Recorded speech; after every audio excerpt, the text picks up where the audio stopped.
Limos na. Naglilim. I love you so much na miss ka na ni Papa. Babay na. Halos na si Papa. Ay naputol, kakaputol lang bro. Langgaan no. Tama yan insan. 2 oras pa biyahe natin. Kakainom mo lang ng energy drink. Mga 2 oras din yung tama nun bago tumama. Pagdating mo sa bahay wala ka ng antok. Inaantok na siya. So alright mga ka-idol, ito si Pinsan Alvin pala to. Kakabukas ko lang nung cam ko. So humingi si Pinsan ng sticker. Ayan, binigyan ko. Badya ko kasi walang ganito. Ayan, shout out sa iyo Pinsan. Si Insan naman nagmimekos-mekos na naman dyan sa mga gulay ng Milibili. Hindi ko alam kung anong Tagalog nito. Milibili. Lubi-lubi. Lubi-lubi. Alright. So may naghihingi pa daw sa atin ng sticker doon sa labas. Utangan natin. Si Boss Palan nag-aayat sticker. Kali bigay mo kay Francis. Ako nag-aayat doon. Nag-aayat doon. Ngayon ko na pala ka. Sa kay JJ, ay kay Uncle mo. Kay Uncle. Thank you. Yan si Auntie.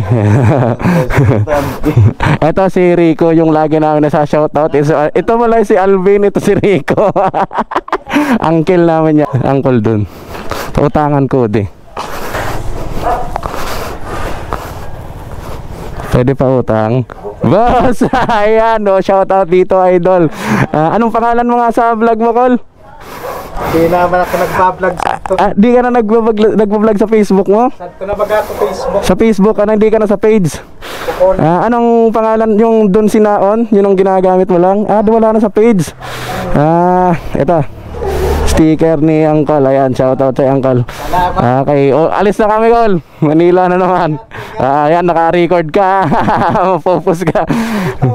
Naka-record yan. Okay, salamat. Limos na. Naglilim.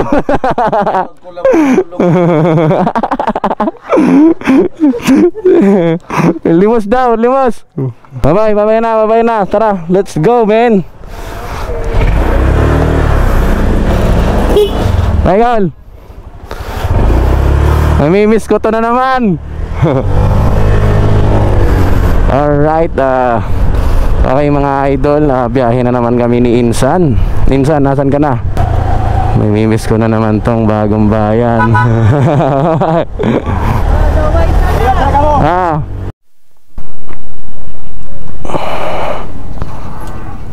I love you so much, Nak. Miss ka na ni Papa. Sana lagi mo kaming gagabayan. Si Papa, si Mama, yung mga kapatid mo, si Bim, si Boboy. I love you so much na miss ka na ni Papa. Babay na. Halos na si Papa. Wala man lamang sa sign. Wala man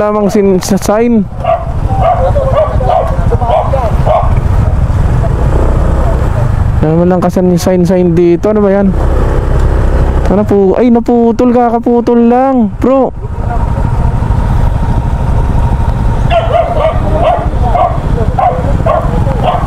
Kakaputol lang yan.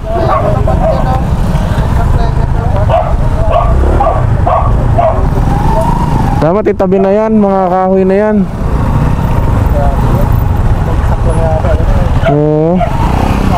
Saan biyahe nyo bro? Saan biyahe nyo? Antipolo kayo? Antipolo pala sila bro. Inusundan ka namin kasi wala kang ilaw gaano eh. Delikado yan. Saglit, tabi natin. Walang warning sign no? Walang ilaw. Nagsimplang ka boss? Boss? Natumba ka? Natumba ka? Nag full break ka?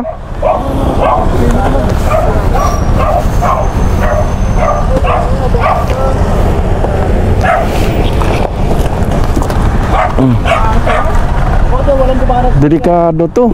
Biglang natumba.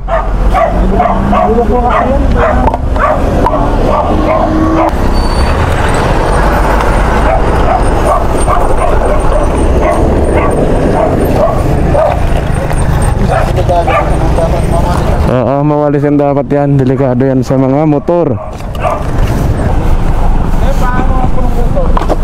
Bro, motor mo bro.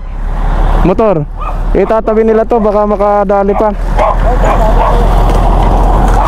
Nag-slide si sir kasi di niya napansin yung puno. Buti na lang bro, di tayo no. Nauna dito bago pa man nakuhan. Wala na yun no. Wala na, madudurog na lang yan.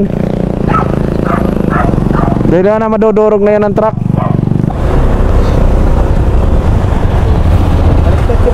Eh boss, tara boss, salamat. Siya ang nauna kasi bro, kaya nabulaga siya eh. Pagkurbado pa naman niya. Buti na lang yung motor niya may kuhan, slider. Tapos ito naman sinusundan natin. Buti naman naiilawan natin. Alright mga ka-idol, kakabukas lang ng cam ko. Medyo nagchichismisan kasi kami ni Insan kanina. Itong isang rider sinusundan lang namin kasi wala siyang MDL. Buti na lang nakabuntot kami, naka MDL kami. Nakita namin yung kahoy na kuwan na siya, patay na kahoy na, tapos biglang natumba. Tuyo na yung kahoy, natumba siya. Okay. Kaya delikado yun. Oo. Eh paano Insan kung tayo nauna? Kahit naman tayo naka MDL, kurbada yun. Sigurado talaga. Talsik tayo nun Insan. Kasi pag natumbok mo yun, babaliktad tayo doon. Oo. Iikot talaga tayo doon. Kala mo nakabangga ka ng poste. Laki pa naman ng puno. Kaya talaga sa pag ride dapat lagi ka talagang alerto eh. Buti na lang Insan, naisipan nating sundan tong naka Honda Beat. Oo. Sinyas na yon sa atin na wag tayong matulin. Ayan, itong nauuna si sir. Ay hindi ata X-Max yan. Aywan ko kung anong brand yan. Basta 200cc siya na automatic. Time check 8:43. Nakalabas na po kami ng Tagkawayan, Quezon. So nandito na po kami. Okay. Gumaka na po kami ni Insan. Start na naman tayo ng papuntang Gumaka, Insan. Alay Lakbay. Alay na ba? Ano? Alay na bayan ba yan? Alright, Diyos mabalos daw. Korbadang may lubak, Insan. Lubak na Insan, lubak. Yari sa adi. Banggaan, no?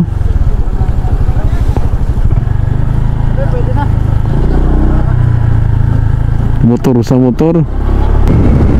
Siguro nagkasalubungan to. Time check is 11:59. 12 na. Okay. Taas tayo, taas. Saan ka na? Pataas ha, pataas. Baka magdiretso ka. Oo. Tara, diretso na. Alright. Una na si Insan. Magmimikos-mikos yan dyan. Magbabangking-bangking yan dyan. Banking, Insan, banking.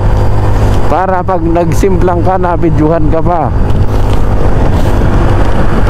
Iyan oh. Wala. Ganda niyan ni Supremo sa mga ganyang paakyat kasi may cambio siya. Manual siya.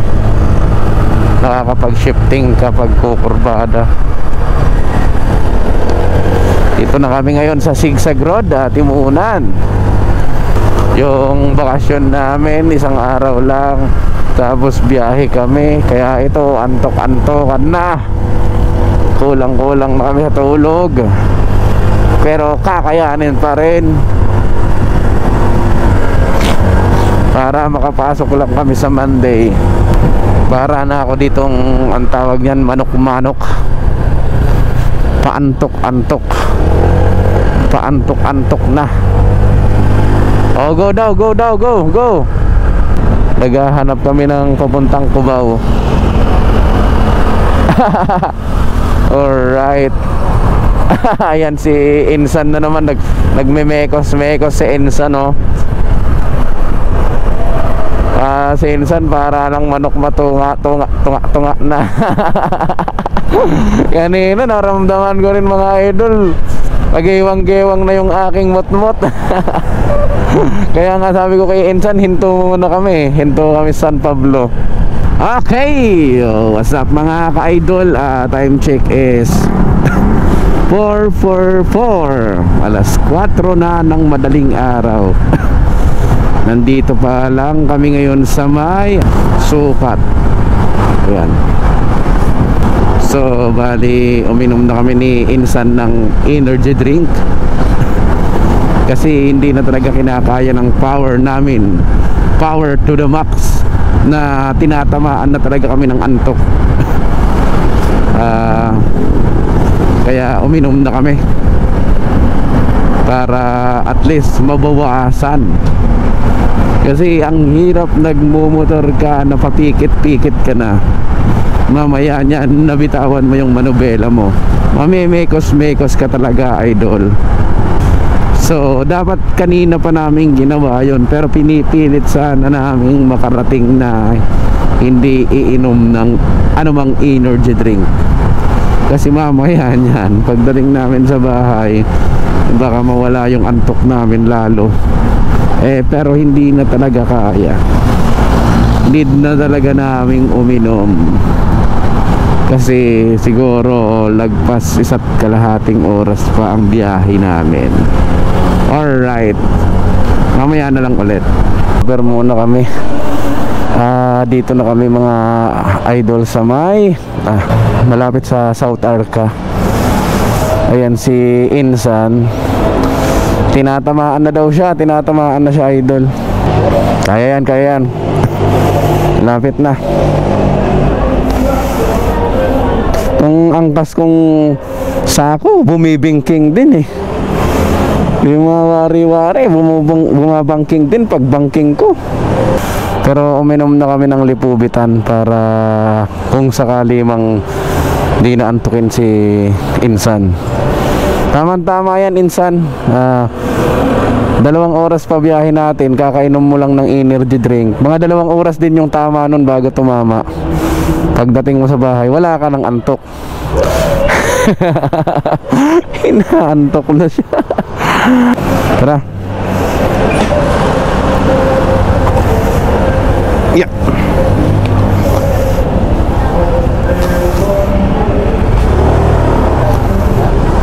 Wag na. Mamaya.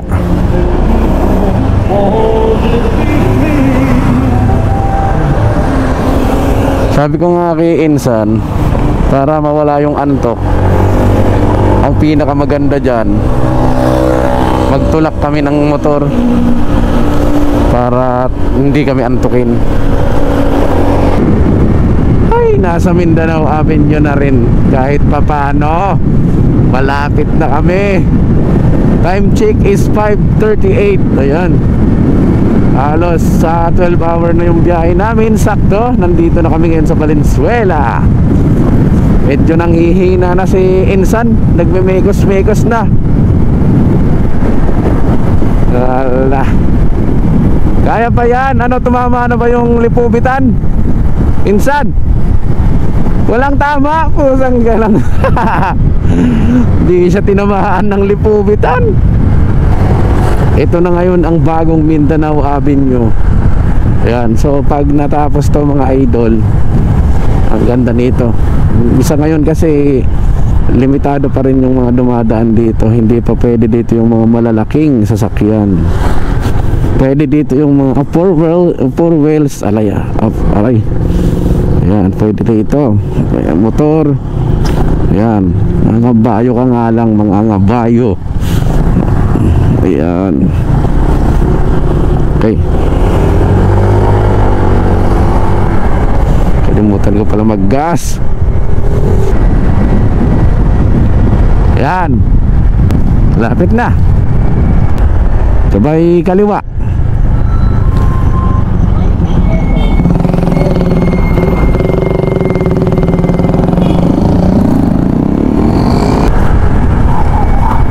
kaibigan na agad bro. Yan, ganun lang kadali. So, andito na tayo sa Kaibigo. Oh, kanan, taas, akyat, diba? Dire-diretso na to, punturin na to bro. Ay. So alright mga ka-idol, so malapit na kami sa aming patutunguhan sa aming bahay. So time check ay 5:44 kami ng umaga nakarating dito sa amin, from Bicol to Valenzuela. Medyo matagal-tagal yun. So tinamaan na rin kami ng antok kanina,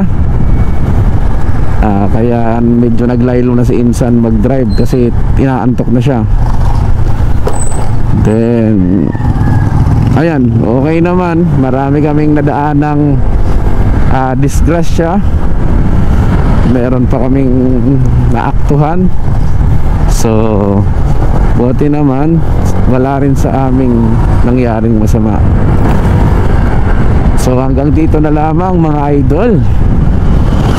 Paalam na. Bye bye.